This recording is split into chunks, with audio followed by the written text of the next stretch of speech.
this next one may be, now that I think about it and actually think about it, it may be the reason we haven't gotten a movie yet, or at least a CW TV show or something. That's because when I think about who the fuck could play Virgil Hawkins, I can't think of anybody. Now, when I was younger watching Static Shock, I loved the show. I couldn't wait to watch the next episode.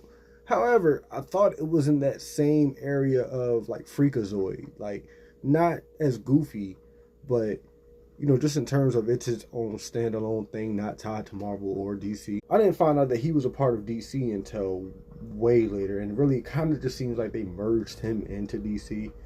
But every time I think about it and check on it, yeah, it's an original DC character. And when I try to think of somebody within the age range of Virgil that could play the character and look like the character, possibly even somewhat sound like the character, just resemble the character in any way, really, there's not one actor that comes to mind. I feel like Michael B. Jordan would have made the best Static Shock that we could have gotten, but by now he's definitely aged out of that role.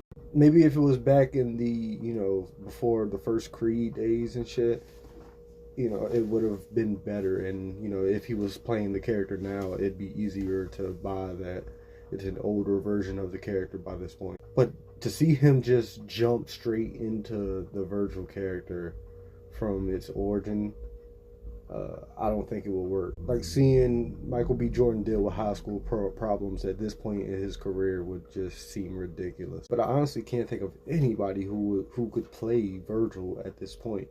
Not without them reimagining the character. I'm talking about if I'm casting somebody to play the Static Shock movie that I grew up on from the animated cartoons. So I guess this is the one where I'm gonna let y'all handle it. The one person that's watching.